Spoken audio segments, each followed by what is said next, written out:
ever. Get your popcorn and your swag. Look at that. Hello, this is at Doc Foreman. We're bringing you a very special SPSM. I know they're all very special, but they're not all nose ring special. I'm at Doc Foreman. I'm your moderator. I'm really, really excited about tonight's guests. I know I say it a lot. Bart swears this may be the most excited I've ever been. Bart does have a Foreman metric that is sort of like excitement measured in kelvins. Something like that. But we're really glad that you joined us at the Suicide Prevention social media chat. If you find us on the Facebook, it's SPSM chat. Go ahead and like us, follow us. You can check in about all the things that we're up to this year and about the chats that we have scheduled. But let me introduce everyone who is on the crew tonight. Let's start with our favorite IT co-producer and co-moderator, Tony Wood. Co-everything. At ADWWW, everybody. If you have any questions for the hosts or the guests, please tweet me at ADWWW. And this thing is about to jump off, so I've given you the most peaceful part of this entire hour just now. Well, Katie told me that what I should do is sit around and look unaffected. I'm getting lessons today in how to suck at suicide. And before we go on to that, everybody, it's Dr. Bart Andrews. Hey, what's going on, everybody? It's great to be here. I'm so excited about Katie being on the show. I was so excited to see that she was booked because I'd read the article that was in the paper a few weeks back that was so, and maybe it came out in December, but it got tweeted out a few weeks ago about what you're doing. Very cool stuff. So quick introduction, I am Dr. Bart Andrews at Behavioral Health Response, an amazing crisis agency in St. Louis, Missouri. You can tweet at me on @BartAndrews, and I think that you're going to see that there's going to be a lot of fun, energy, and nose rings in this show, and where do you get that anywhere else? Nowhere. Suicide, well, everywhere where Katie is. Let me introduce our next guest. Our next guest was recommended by one of our regular members of our community, so we want to do a shout out to ATOS84, Amelia, who said we just totally have to meet this person and have her on the show. And Amelia sets me up with this phone number where we're just going to call and see if we can do a collab, and I'm going to sort of check it out, see if it'll work. And suddenly, I meet this girl, Katie. Introduce yourself. I will. I am Katie Hardy. I am the founder and creator of 6 Feet Over and Suck at Suicide. That's what I do. Yay! You do a few things. Yeah, no, I'm setting the bar real low so we can work our way up from there. You know, if I set it too high, I just feel like I'm going to crash and burn. I can't do that. I gotta start low. We're starting low because you're going to set the bar high for all of the advocacy weirdos out there. Oh, yeah, I'm a huge weirdo. Huge advocacy weirdo. Huge. I feel like I could give you a run for your money.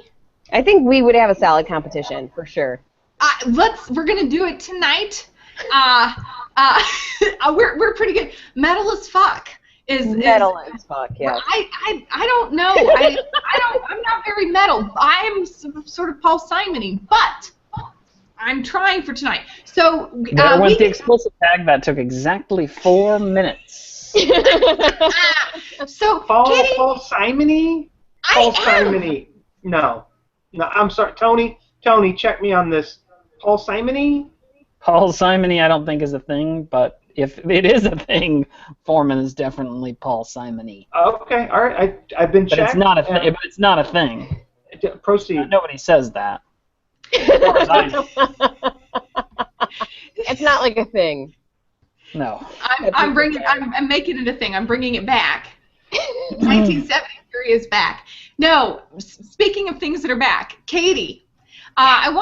We've all seen you in the news. Like, actually, people have been forwarding me your newspaper article, and I'm like, oh no, I know her. She's going to be a guest. Like, I've been able to do this actually by email. She's rad as hell. Could you tell us a little bit about your story, about how we end up here? Oh yeah. It's intriguing. So it was a complete mistake. None of this was supposed to happen. Yeah, no kidding. Hershey's, yeah, totally out of nowhere. So I am an 8-time survivor of suicide loss. I lost my mom in 2003. And for a very long time, I have looked like this, which doesn't exactly fit in with most of the support groups around my area. So after my mom died... No, go back to that. What? How it doesn't go with all the other support groups. Yeah. Well, there's a lot of... I live in the suburbs.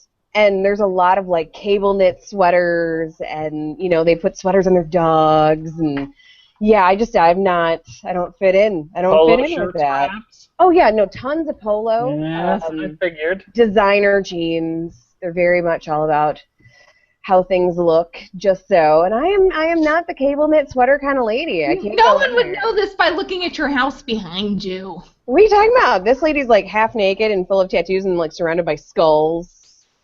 Yeah. Right. I've got actually this picture right here. That is a framed picture of Johnny Cash. I've been to the Men in Johnny Black, Cash ladies and Museum. gentlemen. And then in a much smaller picture is my son. Tiny little picture, Johnny Cash. So, this is pretty interesting because in the suicide prevention community, we do a lot of planning about image and about messaging. And you got to experience this for the very first time. You didn't start small. You were at the NSPL Consumer Survivor Steering Committee, or whatever it is that they call it. So you sort of got to really experience it. But we actually do a lot of, we're going to sit in a circle in a beige room. There's a box of tissue. Yeah, and I was like, showing up, smoking a cigarette, like, what the fuck is happening in here? So we all lost somebody, right? Okay. And then they were like, why is she here? Let's not talk to her. I'm like, oh, man, this sucks. So I never went back, It was all like 40 or 50-year-old people, and I was 20, and I didn't give a shit. And I was like drinking and swearing, and I'm like, yeah, I'm going to get support here. And all I got was a bunch of people who the only thing that we had in common was that we all lost somebody to suicide. That was literally it. Some of us shared the same kind of genitalia. That was another thing that I may or may not like actually shared them or had them similar. Like, there were some ladies there. Got it. I just, because grammar. Yeah. And go ahead. We eat food. It was very basic commonalities. Like, I have arms, you have arms. We must have all of the things in common. So how did that go down after a while? Because you're there to get help and you're there to get support because, in fact, you've lost a lot of people to suicide. This is a devastating public health issue in your life. Yeah. And then you show up and you're like, oh, no, we're not alike, and there aren't enough of these support groups. No, I realized like there wasn't anything there for me, and this was the early 2000s, so the interwebs was MySpace, and I didn't find any sort of real community on there that I could relate to either. So I pretty much self-retreated. On MySpace? I couldn't find any, as I didn't know that there was a name for what I was. After my mom died, nobody came up to me and said, okay, by the way, there's this whole community of people, and there's these organizations, and nothing. So wait, you're telling me AAS wasn't on MySpace? If it was, to be real, I found out about AAS 2.5 years ago. And my mom's been dead for 13. Yeah. AAS was not on MySpace. Well, good for them, because we all know what happened there. It tanked. Didn't work out. Tom's a failure. So, he's making... He's regretting some life decisions now, I'm sure. So what you're really pointing out is something that I think is really important, and I'm going to do this, and we're going to assume that this is funner because we're funnier. But, more funner. But the idea is that suicide prevention messaging hasn't penetrated a lot of communities. Yeah. And yours was one of them. Now, the good news is that in the punk sort of rock music community, they don't have a lot of suicides, they don't have a lot of mental illness, they don't have a lot of loss. So this is actually a relatively rare public health issue in your community, right? Oh, yeah, we've got none of that happening. No, none of it. No, that's a bold-faced lie. It's all over the place. It's like their muse. It's what they feed themselves off of until they hit rock bottom, and then they don't know what the hell to do. And most of them don't have insurance. So they don't have... They're Americans without health care insurance? I know! Or cable knit sweaters? Well, that I could deal with. that week, I think we can all agree needs to stop now. Tony, I'm buying you some non-polo shirts, too. Oh, Happening, sir. Picking on you. I own a T-shirt. I got one of those somewhere. My friend's band is called Dick Hickey, and I'm going to get you a Dick Hickey shirt. You're going to love it. You're going to love it.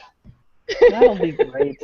It'll go over great with this crowd. You'll look amazing. You should wear it to work. Mm-hmm. Like, no problem. Slightly opened shirt. Look at me, my Dick Hickey. Mm-hmm. They're bitching. I know what a Dick Hickey is. Okay, no, stop, Foreman. Okay, we're reeling it in. Reeling it in. So the truth is quite simply that in your particular art and music community, in fact, there are a lot of needs about lived experience, mental health, and risk for suicide. Yeah. And we just really weren't providing any kind of messaging that really connected with them. They weren't aware that there were these big national organizations like AAS or AFSP that might connect with them. They didn't know that there were lost survivor groups. Like, I mean, how you even found one is just sort of miraculous. It was a total fluke. That somebody had told me about, and I went to it. I hated it. Never went back. I don't even remember what it was called. I'm pretty sure it was in a church, which is like I am a non-religious person, so that in itself made me feel really uncomfortable. And I mean, because you probably can't swear there so much. Right. They frowned on that a lot. I was like, Jesus H. Christ, what the hell is happening? Oh, there's my hottie husband. Hey. Yeah, he just went that way. What's up, guys? Just doing my thing. So I went to that. I never went back. But then over the years, when I was losing more and more friends, and I found the AFSP and started doing walks by myself, just going by myself, or my brother might go in a few years. I had some other relatives go with me, but usually those were just for me and my own personal healing. One year I was like, oh, I'm gonna have a show. I'm gonna put together a show because my husband's a drummer. Big shocker, right? So I was like, my husband's band is gonna play, and like all these other musician friends, and then I'll have you know, a giant raffle, and we're gonna make all this money, and we did. But I got a little ambitious with what I thought I was gonna sell for the T-shirts. I had named the event "Suck at Suicide," and I had made these shirts for that one event, and I had like 100 left over. So I know. You too. That's awesome. I mean, there's so many people who just aren't you, and this is, I admit I have a bit of a crush. I've dressed like you, done the whole business. I'm your fangirl. It's okay. But I mean, that's what you did. You said, I'm gonna find the group. I'm gonna find the walk. I'm gonna raise money. You just decided to do something. Just because. I am that person. I showed up at that meeting last week wearing death. Like, I was dying, and it was go to the emergency room or go to NSPL steering committee. I was like, I commit. I say I'm doing it. I'm gonna do it. Damn it. That's just how I do it. That's how I rolled my whole life. I'm gonna do it. Said it. It's gonna happen. So I had all these extra shirts. My friend was throwing a DIY punk rock show out of what we lovingly refer to as the Bear Cave in a neighborhood of Detroit. Not exactly the best neighborhood, but we did it anyway.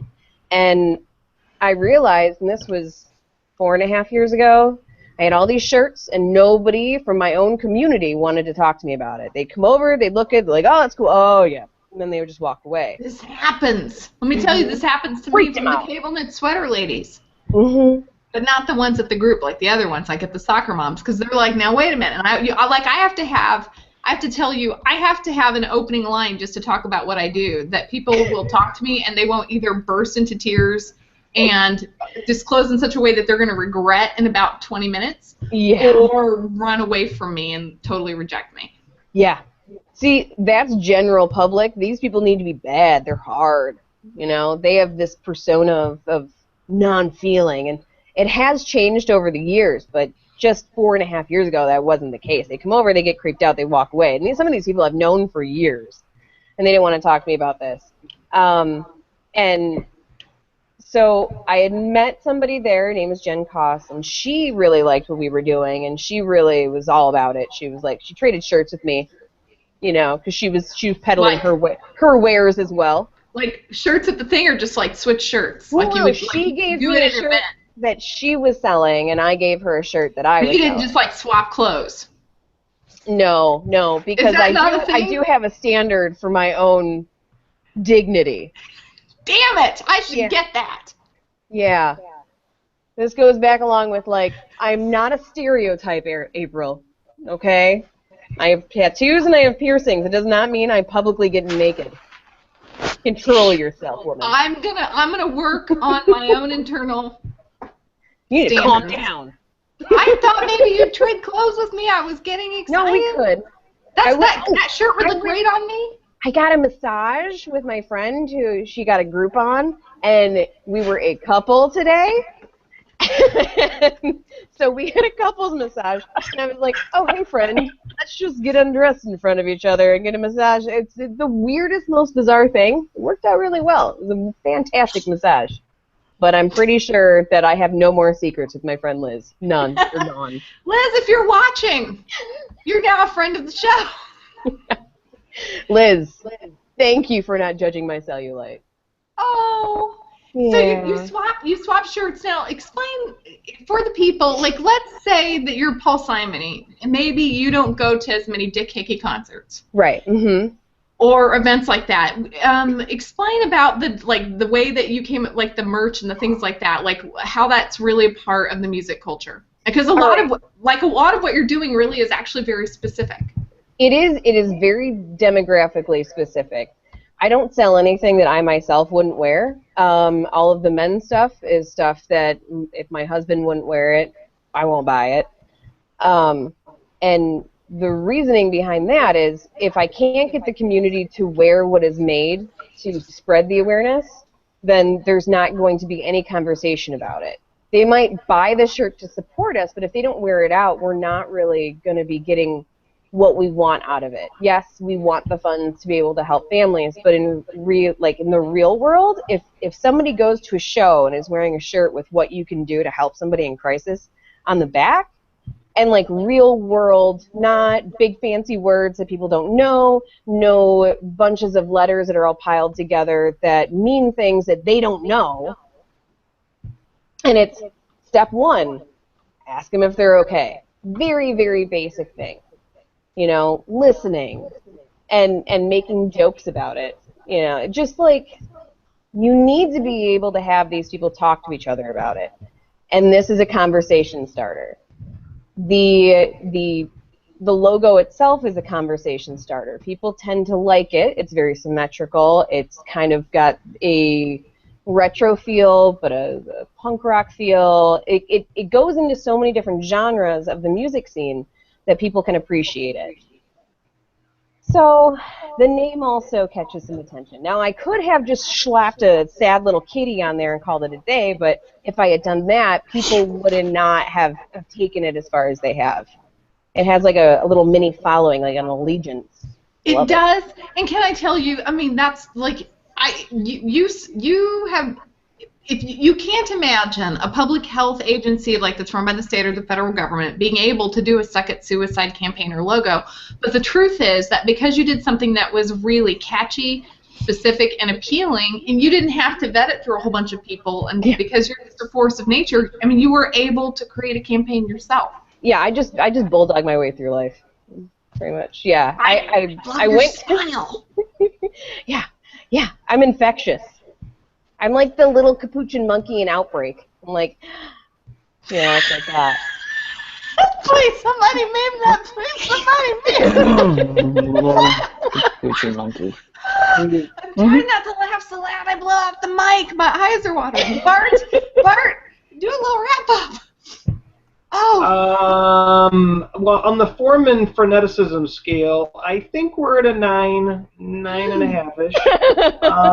And some people are saying that the delicious sarcasm is making it hard for people to tweet because the conversation that's happening here is special. And I'm gonna expound on that. One of the things that things that the suicide prevention community struggles with is way too many sticks up way too many butts. Oh, yeah. And here's the thing that you described about going to the survivors meeting and feeling out of place, I guarantee you other people felt out of place too. The difference is that you are comfortable with yourself and you're able to be in your own space really well, and a lot of folks aren't. And so you did something about that, and you spoke up about it, and you took action. And we need folks like you to say stuff like this, because I guarantee you at that meeting there were other people that were like, this isn't my bag, I'm not connecting here, but they're going along to get along, right? Because they don't know. And I think that the messaging, and I think when I listen to you and I look at the store, I look at your message, it is different and it catches people's attention. And the other thing that you're doing is you're inserting it into other cultural activities. It's really about culture. And what we have is suicide prevention is a one-off of culture. That's the biggest challenge, is we're trying to do this one-off, this things to the side that we want you to do instead of integrating it into every aspect of our life. And what I see you doing is that you took your life and said, well, I want to do suicide prevention, and this is my life, and let's bring these two things together. And we need more of that. That's the sort of change that we desperately need. So I just applaud you and the freshness of this conversation. We need more people speaking their mind and not being afraid that other people are going to get upset or hurt. There's so much fragilization in the suicide prevention community, and it seriously pisses me off. The hard part is that sometimes people do get hurt in that process, but if we don't start speaking our minds, being real, and if we don't find a message that people are going to gravitate to, if you're going to make a suicide prevention t-shirt, make it something that's cool, that fits well, and not some flippin' giant nasty tent that nobody's going to wear because it's not appealing and it's not stylish. Let's integrate these things. Yeah, really I can't even tell you how many t-shirts I have from fundraisers and events that are the men's cut itchiest cotton t-shirt with just a list of sponsors on the back. And like some, very PTA fund logo on the front. I'm like, I'm never, okay, great, I have a new painting shirt for when I repaint my bedroom this summer. It's not something I'm going to wear out, and it's not going to start the conversation with anybody I don't know. I'm not going to go to Kroger even wearing that. I can wear my own t-shirt to my job at a high school and have high school kids ask me about it. So then I'm reaching different demographics just by wearing a freaking t-shirt. That's kind of, to me, I feel like it's so silly simple, and I've worked in big businesses before, and I know that's something that they love to say, but it's not always implemented well. But Katie, doing something that's really simple. Katie, you are particularly, it is simple, but you are particularly talented. Let's be really clear that you have to be sort of, you are a little bit of a special snowflake. I've now met you, where you literally are like running fevers and should be in the emergency room, and you're sitting. And so I know that you've got brass ones. Like, I'm there with that. True story. It's all true. Like, I was like, if we need to find an urgent care, I'll go ask the hotel staff. I was pretty alarmed. But on the other hand, you also just really understand the arts community. You understand design. You clearly know how to talk to people. This is a fairly lovely set of skills that you decided to bulldog into suicide prevention. Yeah, I honestly, like I said, it was a total mistake that happened, but it did, and I'm really happy that it did.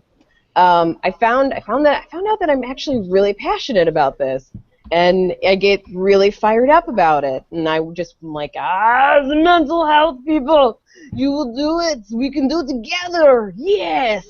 We can. Suck it and shit. Yeah. No. I'm trying to swear less this year. It's been one of my goals. It's not working well. That and the lockpicking. Seems like a horrible idea. I know, but I swear more than the guys at the clinic who are all sailors. It's bad.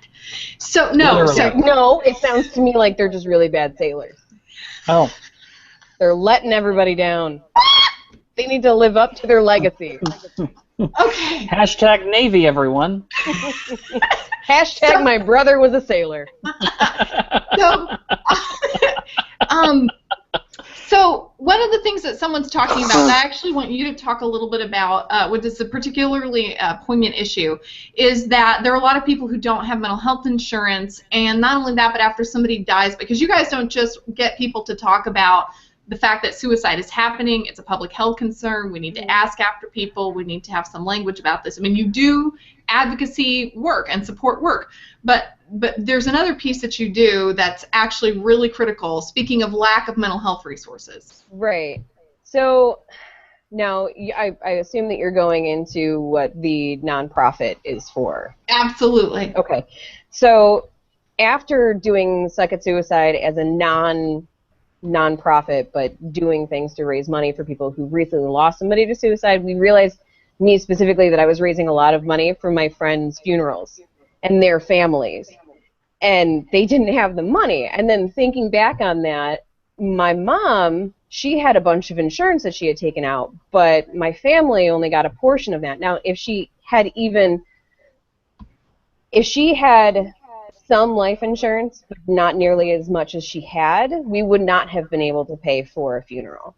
We were lucky in the fact that we were able to, using the insurance money. But I'm raising money for my friends' funerals. I'm raising money for my friends' funerals.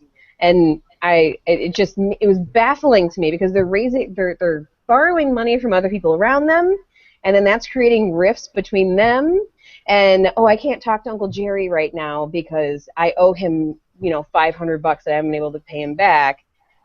It just seems so absurd to me that during a time where a family has gone through a huge trauma, we're going to further punish them by not giving them the insurance money, or a very low amount, because in a lot of places it is legal to either not give them the insurance money that is owed to them because of the suicide on the death certificate, or give them a smaller percentage of it. So you're now punishing the family, which is already 30 to 40% more likely to die by suicide.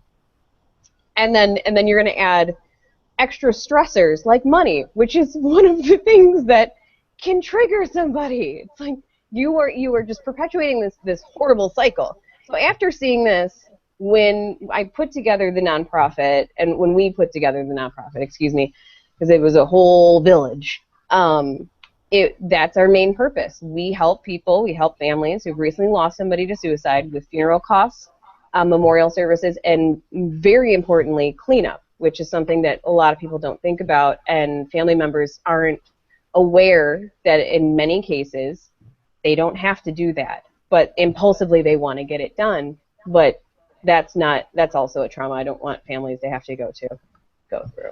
And let's not, I mean, we won't stay on this forever, but I don't want to gloss over this, because I do talk to people who are survivors of suicide, and being told that they do have to clean up after a death, and often these deaths involve guns, are often violent. The cleanup can give you PTSD all on its own. It's a biohazard as well.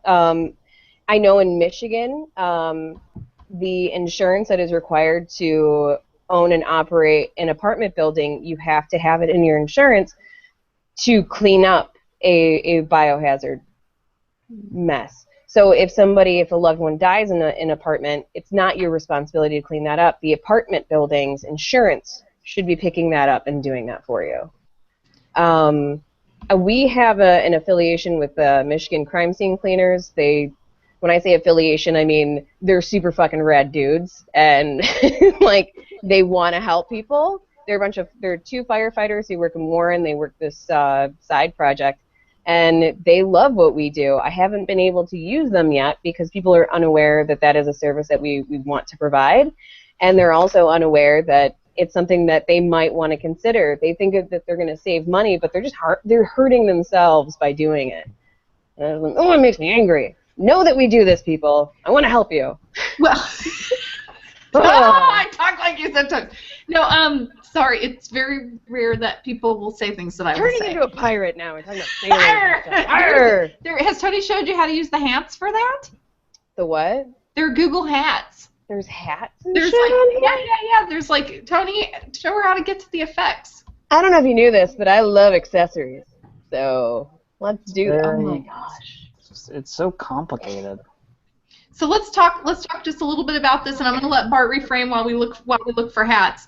But one of the things that Katie's really pointing out, and something we haven't talked about a lot on the show, is that not only have we not, we've talked a lot about the messaging and getting people to talk about things, but we also probably should be talking about messaging that we've not told what to do in the event that you've lost someone by suicide, and very practical things like dealing with the insurance companies, figuring out how to pay for a funeral that was happening maybe much earlier in life than anyone was expecting or prepared for, figuring out how to clean things up or who is responsible for that and who is getting insured to do that. These are really pragmatic questions that we don't do a lot of public education about.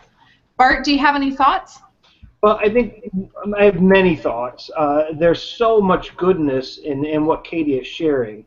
I think some of the things, she's talking about things that I've never heard other suicide prevention communities or services doing, which is helping families at that time when almost nobody in the suicide prevention community is involved at all, right? I mean, you've got some lost teams around the country and helping them with practical things, right? Like helping them with the funeral, helping them with the cleanup. And I think one of the things that's really fascinating when you look at crisis research, one of the things it shows is that people in a crisis, when it's that fresh, they don't need counseling. They need someone to help with very practical, get through the next minute things. How do I take care of this? How do I take care of that? That sort of practical support is so valuable and so protective. The other thing that she's talking about, I think this really, really gets at the heart of so much of our problem. When we think about suicide, everybody's too focused on what was wrong with that person instead of what the fuck is wrong with our culture and how culture is responding to people and what's going on around these folks. Mm-hmm. And we really need to start taking a step back, because when you look at our suicide rate going up, it's not that these people are different than they were 8 years ago. It's that the culture is different than it was 8 years ago. There's things impacting us that weren't there 8 years ago.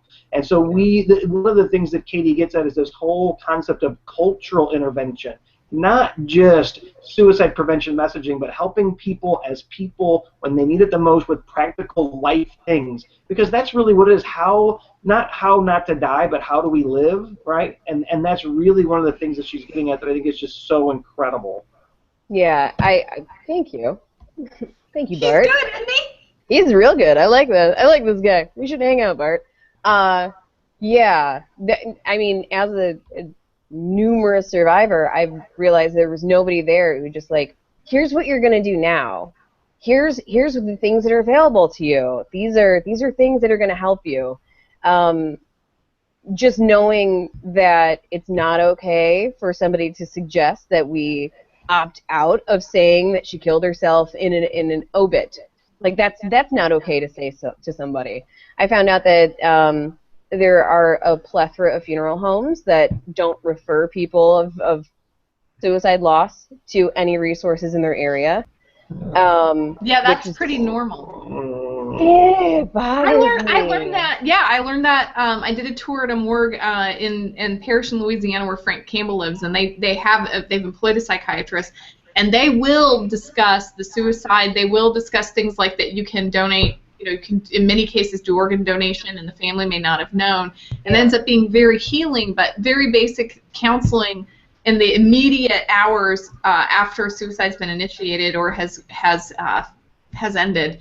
Like, there's a lot of decisions to make, and often there isn't somebody giving someone kind, educated advice like we would for any other public health issue. Yeah, that's pretty much it. I'm not saying like throwing them into a one-on-one counseling situation, just telling them about organizations or things that are in their area that now they have something in common with, and knowing that there are other people out there who are like them, because it's a very lonely feeling. It's not like losing somebody to most diseases or accidents. People tend to rally around you, whereas with suicide, people tend to scatter. And it's not necessarily because the people around you are bad people. They just don't know what to say or do. So, I mean, we can work on that on one end, but in that very moment where you're a brand new survivor of loss, you're not concerned about the why they're doing it. You just realize that nobody's there. So being able to show people these are the things that are going to help you, or these could guide you, or these people might be able to help you find money for a funeral. Yay! I think that's important to do, and I think it's the right thing to do. Me.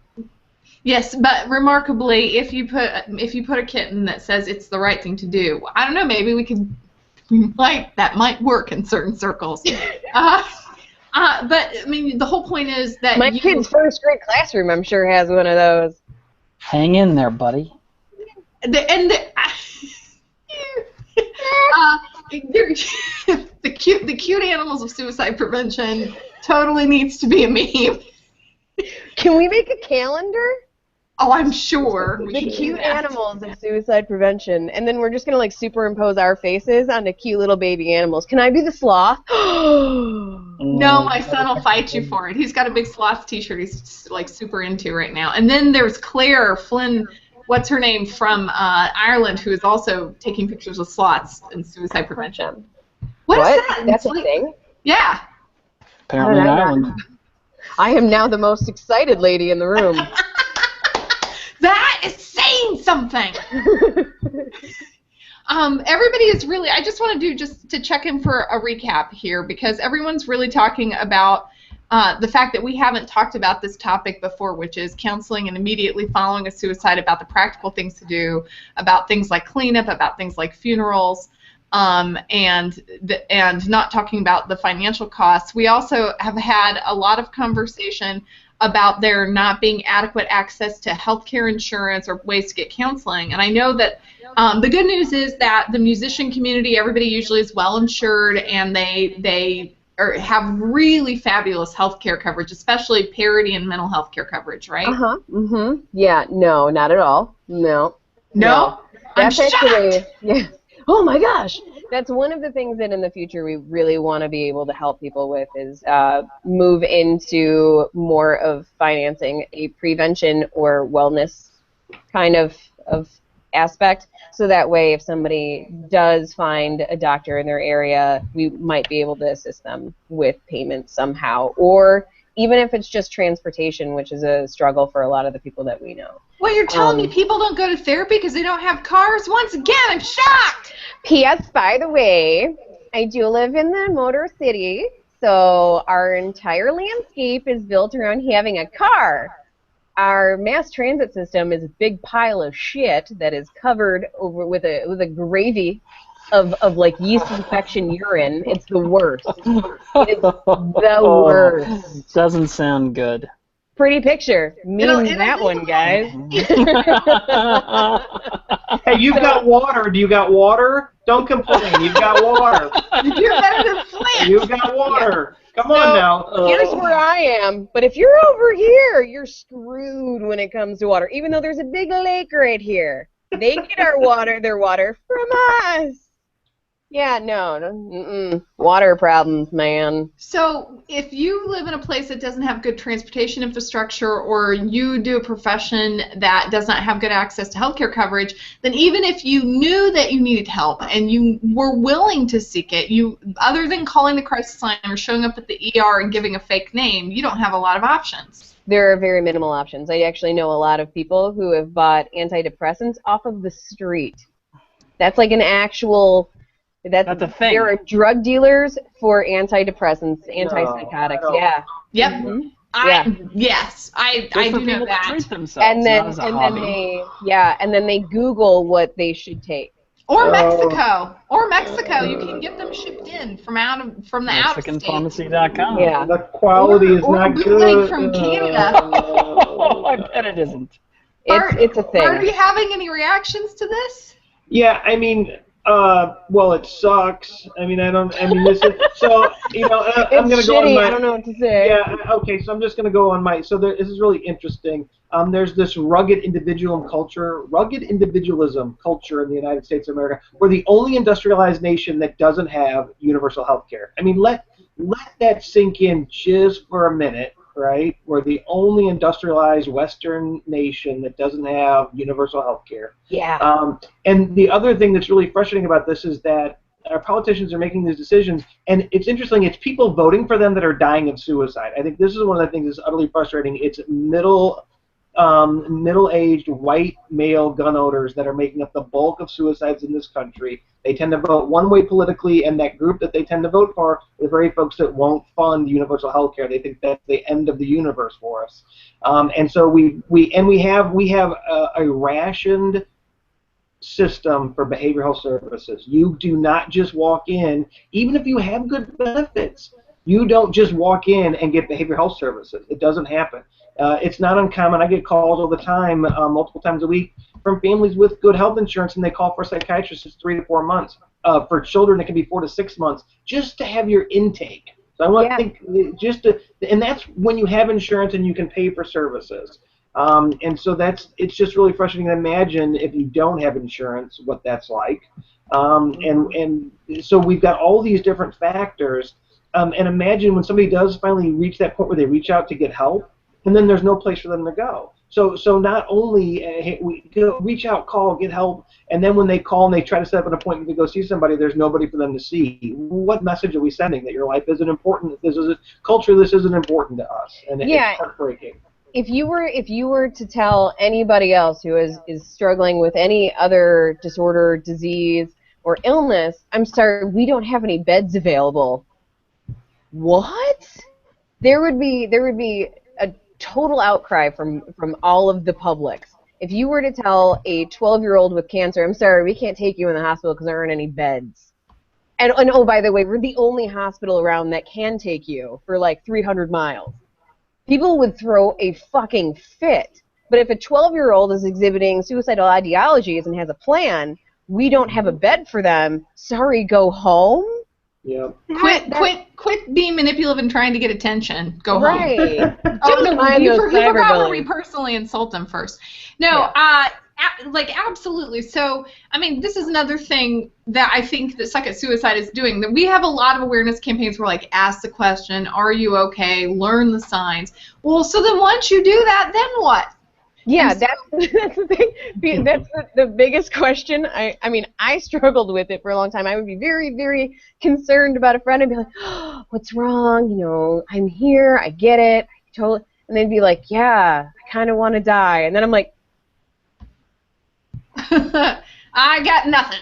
So, and then I felt like it was like a really weird look. So you want to die? Let's talk about that. And I got more comfortable with it over time, but it's not something that is taught to us immediately. We're taught to check up, and we're taught to listen, but we're also taught as a society to fix. So a lot of people jump immediately into, okay, well, get sunshine, exercise. Just calm down and fucking listen for a minute first, but good lord. I feel like people should get that as a shirt when they present to therapy. Just calm down and fucking listen for a minute. Calm down and fucking listen. Just all I'm asking. Jesus. One of the questions that is up in the queue that we've talked a little bit about, but I was actually hoping you would talk to us more about, is that you actually went through a process to raise funds.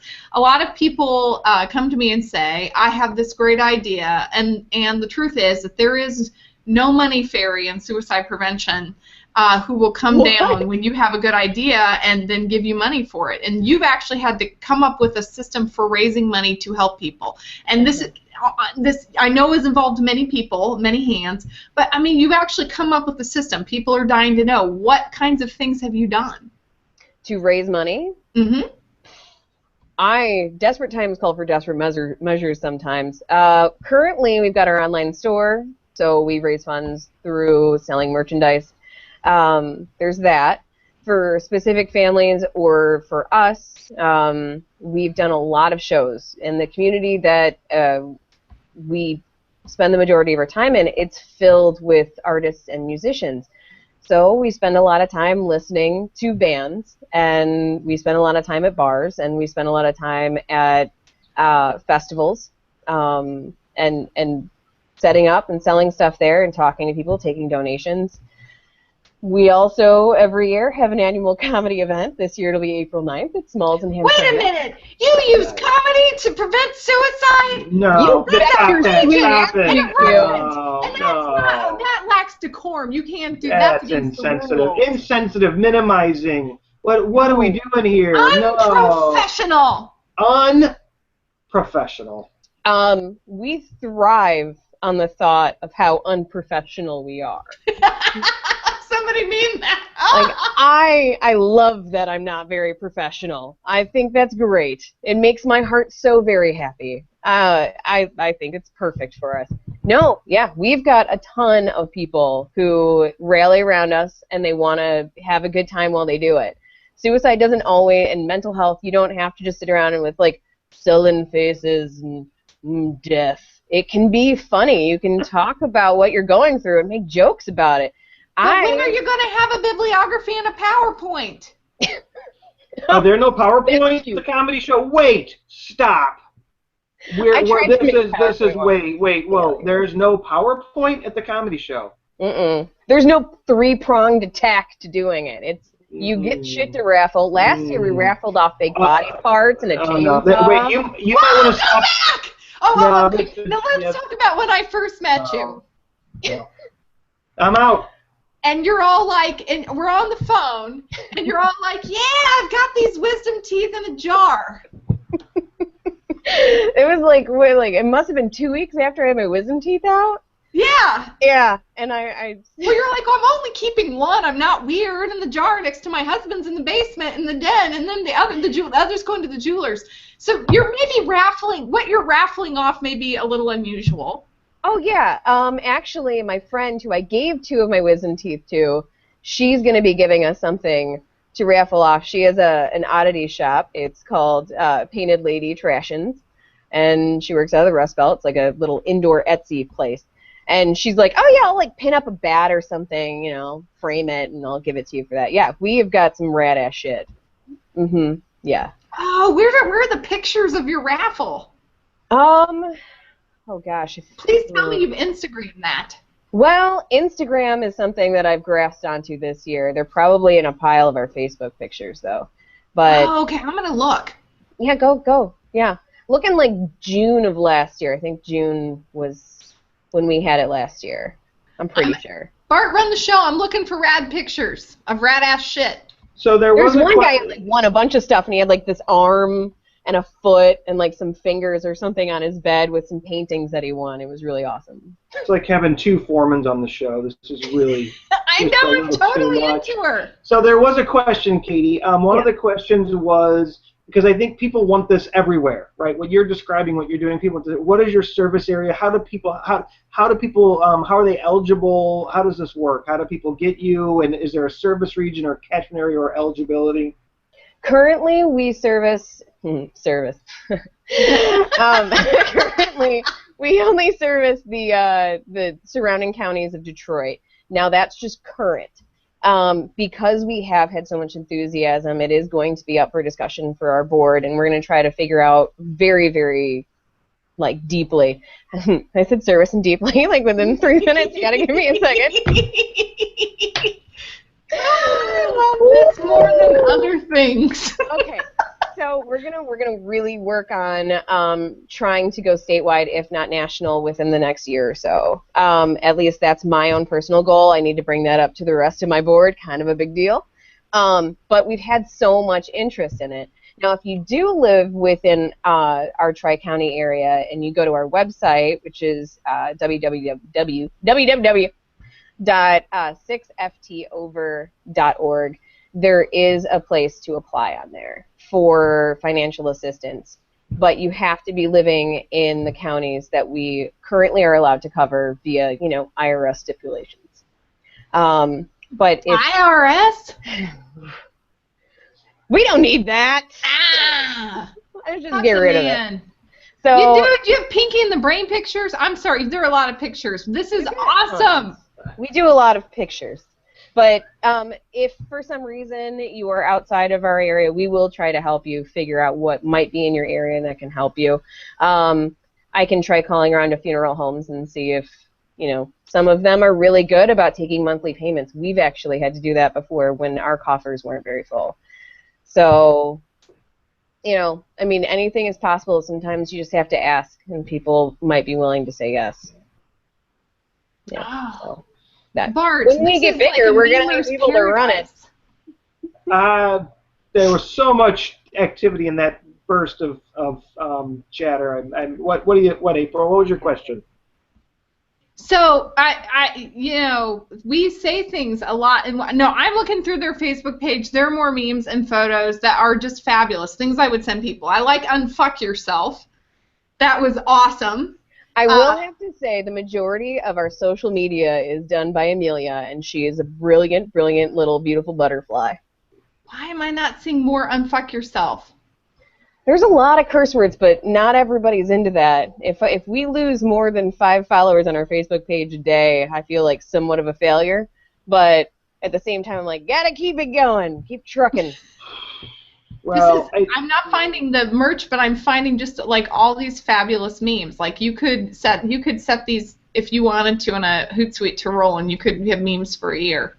well, and what Memes I love, for days. memes for days, and I love one of the things where you're going and how you're doing this. A lot of suicide prevention activities take place where the only people present are people who are that are part of the suicide prevention community, right? So in fact, we're I don't like helping any each of you. other. Yeah, we're helping each other. We're helping each other quite a bit. But really, what we need to be doing is getting to the folks that actually aren't a part of the suicide prevention community. That's the group I would say we really want to get in touch with. And so going to concerts, going to bars, these are places where real conversations are happening, and also we're normalizing this whole process, right? Mm-hmm. This isn't some special event you need to go to. It's life we're talking about. Right. And I think that there are certain folks that colorful language might turn them off a little bit. But there's plenty of other things out there for them. There is. It might.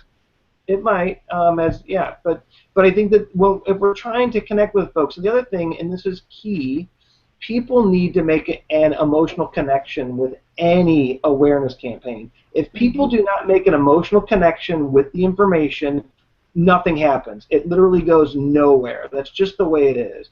And what you do, you put emotion into it, you put yourself into it, it's genuine, and that means a lot to people. People, and this is why I think so many therapists feel they don't act like themselves, and people want a human connection. They want to get to know somebody and as a person, and so your personality comes through and your passion comes through, and that's very special. It's very cool.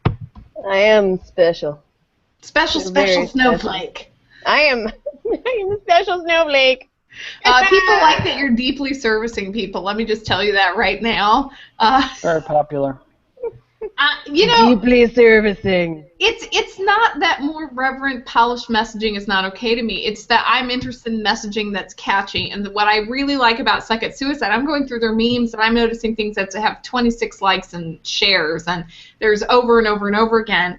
And I'm just not seeing that on as many suicide prevention campaigns, even ones that are, where we pay a staff and there gets a lot of meetings and there's a lot of vetting, and occasionally a good meme breaks through that is more universal or that appeals to folks who might be in khaki pants with cable knit sweaters.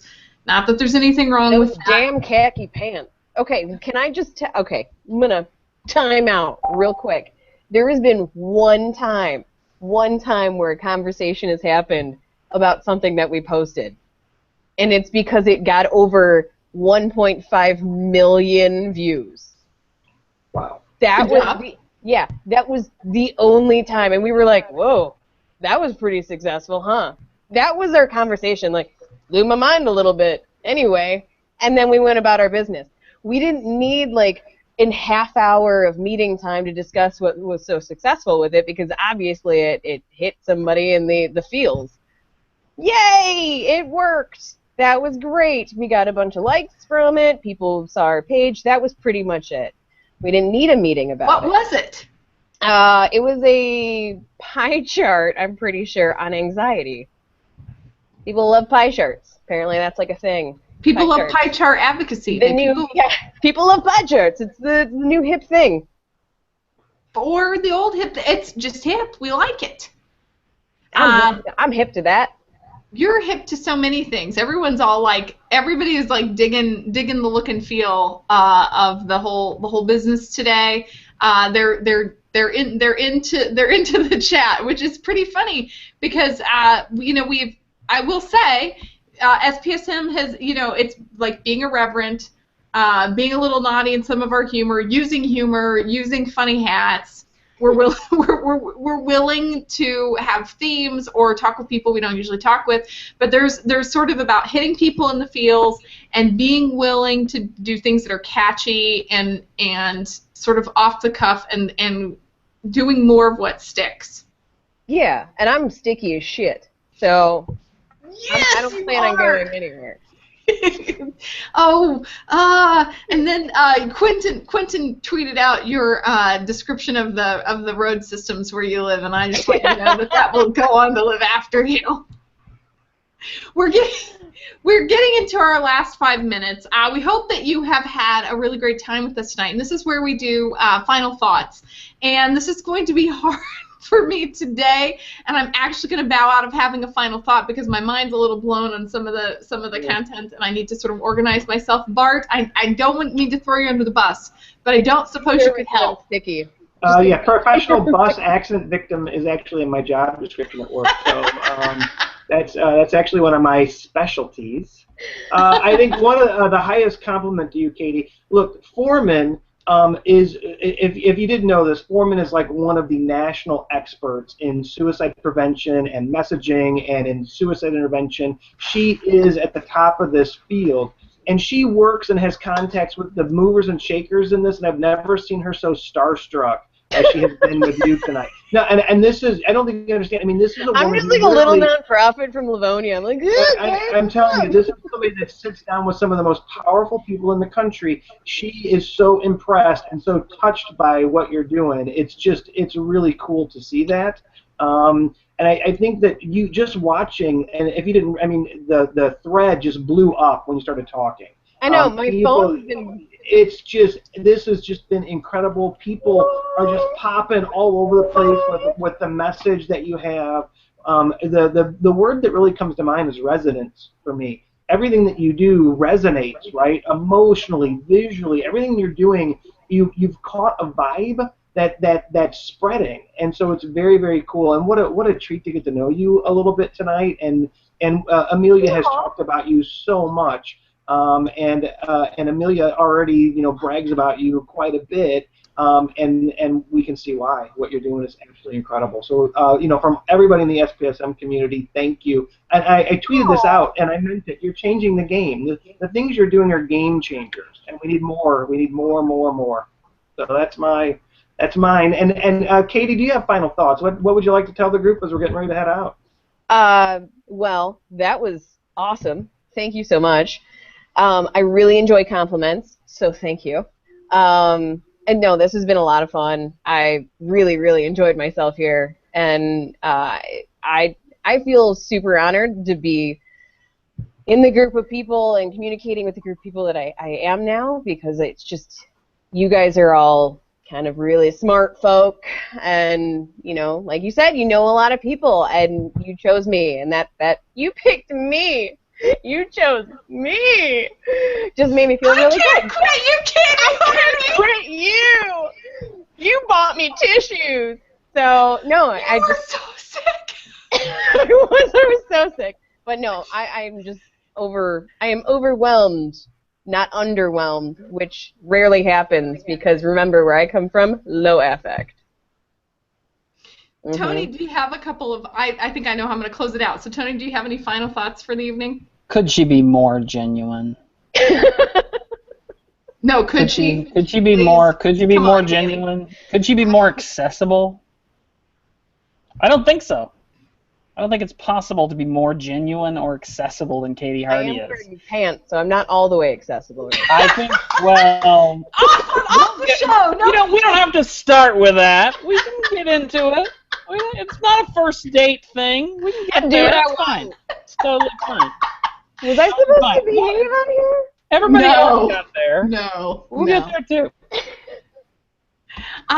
We're wrapping up. It's the last couple of minutes. I want to thank you for being on the show. One of the things that really is I like to talk about myself sometimes, and my people are all farmers and mechanics, and they are doers of things, not talkers about things. Mm-hmm. And what I really love about you, Katie, is that you do things, and then you talk about them in such an engaging way, and make other people, want to be active, to do things.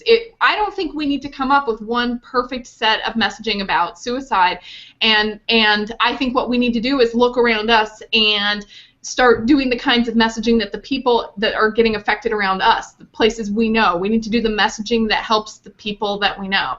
Mm-hmm. We're going to be really effective that way. Not everybody is you, but maybe if there were just 5 more Katie Hardys out there, think of the difference that could be made. there are tons of Katie Hardys out there. You I know? don't know. You're a special snowflake. That is true.